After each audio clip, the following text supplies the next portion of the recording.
Our next speaker is going to be Prez, and Prez, the title of his speech is On the Downhill, and it's 6 to 8 minutes. So please welcome Prez.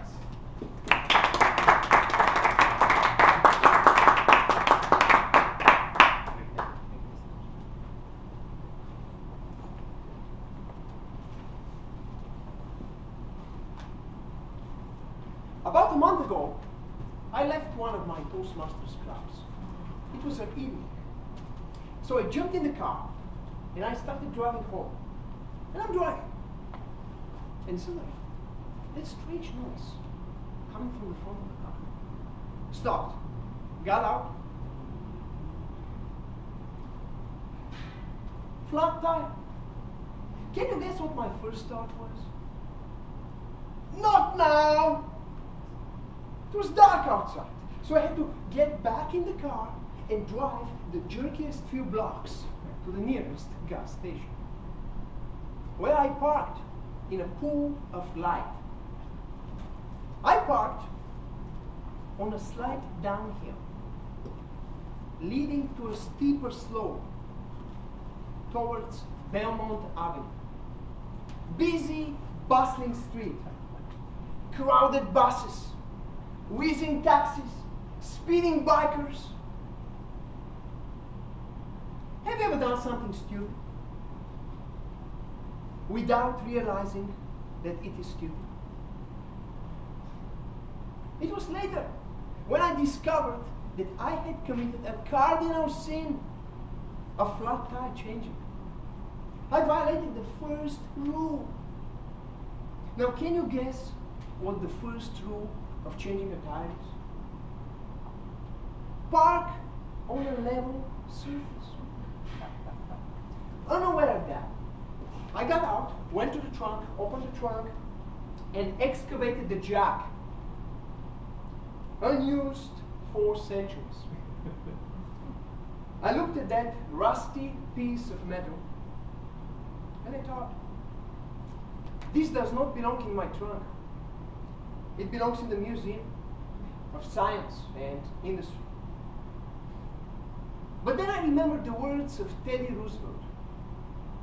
Do what you can with what you have, where you are.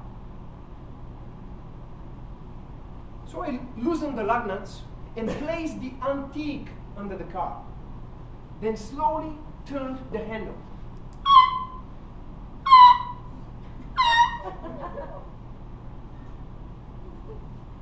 After 10 minutes of symphonic workout, I lifted the car and removed the flat tire. The only thing supporting the car in the front was the rusty jack. So I went back to the trunk and started pulling out the spare tire, shaking the entire car. I felt the car going forward, and then bang! The jack collapsed, the front of the car collapsed, my lungs collapsed.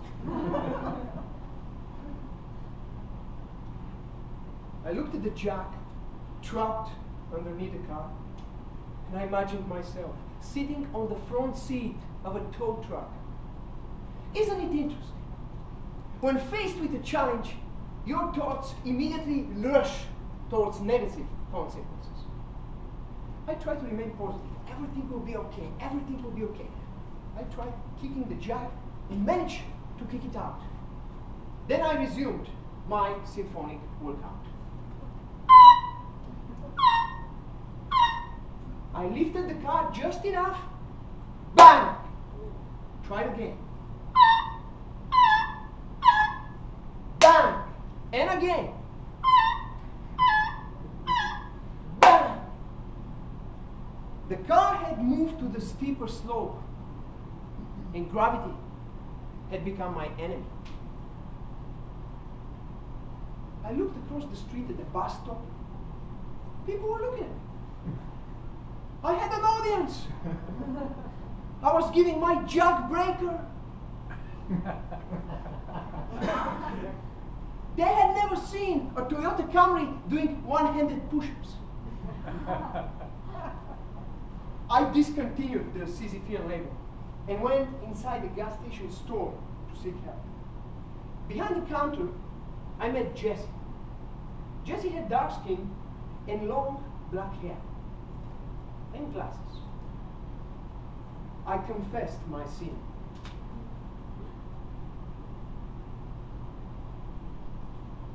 I can call a friend. If you have $25, he may be willing to come and help you. I didn't want to call a tow truck. Please. Then a few minutes of a phone conversation in an exotic language followed. Unfortunately, my friend is unable to come. At that moment, the store door opened, and Jesse's substitute came behind the counter. It was the end of Jesse's shift. Jesse put on a red jacket. Let's go. While walking towards the car, I told him I'm Press from Bulgaria. He shared with me that he is from southern India and that he came to America 13 years ago. When we arrived at the collapsed Camry, Jesse looked at the flat tire, then looked at me with a spark of Oriental wisdom in his eyes. Why don't you use the flat tire as an extra support? I can help you with the jack to lift the car. You can push the flat tire underneath the middle of the car, and that will give you the support.